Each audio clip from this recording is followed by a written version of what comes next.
ISLന്റെ 10ാം സീസണിൽ മികച്ച പ്രകടനത്തോടെ കേരള ബ്ലാസ്റ്റേഴ്സ് തുടങ്ങിയെങ്കിലും കഴിഞ്ഞ 1-2 മത്സരങ്ങളിലായി ബ്ലാസ്റ്റേഴ്സിന്റെ പ്രകടനം അത്ര തൃപ്തികരമല്ല.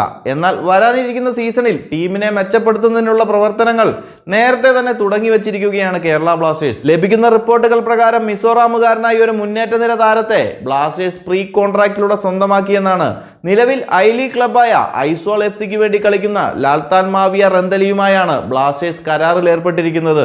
21കാരനായ യുവതാരത്തെ ബ്ലാസ്റ്റേഴ്സ് സ്വന്തമാക്കിയെന്ന റിപ്പോർട്ടുകൾ പുറത്തു വരുന്നുണ്ടെങ്കിലും ബ്ലാസ്റ്റേഴ്സ് ഒഫീഷ്യലായി പ്രഖ്യാപനങ്ങൾ ഒന്നും തന്നെ നടത്തിയിട്ടില്ല. നിലവിൽ ISLൽ ഏറ്റവും മികച്ച പ്രകടനം നടത്തുന്ന FC ഗോവ നോട്ടമിട്ടിരുന്ന താരങ്ങളിൽ ഒരാളാണ് റന്തലി. 2021 മുതൽ ഐസ്വാൾ FCക്ക് വേണ്ടി 34 മത്സരങ്ങളിൽ കളിച്ച താരം 5 ഗോളുകളും 8 അസിസ്റ്റുകളും സ്വന്തമാക്കിയിട്ടുണ്ട്. ഗോൾ അടിക്കാനും ഗോൾ അടിപ്പിക്കാനുമുള്ള താരത്തിന്റെ മികവ് തന്നെയാണ് ISL ടീമുകളെ താരത്തിലേക്ക് അടുപ്പിച്ചത്. അതുപോലെ മനോഹരമായി ഫ്രീ കിക്ക് എടുക്കാനുള്ള കഴിവും 21കാരനായ താരത്തിനുണ്ട്.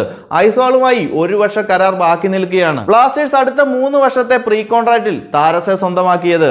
വിങ്ങിൽ വേഗതയുള്ള നീക്കങ്ങൾ നടത്താൻ കഴിയുന്ന താരം അടുത്ത സീസണിൽ ബ്ലാസ്റ്റേഴ്സിന്റെ മുന്നേറ്റ നിരക്ക് ആശ്വാസമാകുമെന്ന് തന്നെ പ്രതീക്ഷിക്കാം. എന്തായാലും വരും സീസണിലേക്ക് ഇപ്പോഴേ ബ്ലാസ്റ്റേഴ്സ് തയ്യാറെടുപ്പുകൾ നടത്തുന്നത് പോസിറ്റീവായ കാര്യം തന്നെയാണ്. എന്തായാലും കൂടുതൽ കേരള ബ്ലാസ്റ്റേഴ്സ് ISL അപ്ഡേറ്റുകളുമായി മറ്റൊരു വീഡിയോയിൽ കാണാം. ചാനൽ മറക്കാതെ ഒന്ന് സബ്സ്ക്രൈബ് ചെയ്യുക.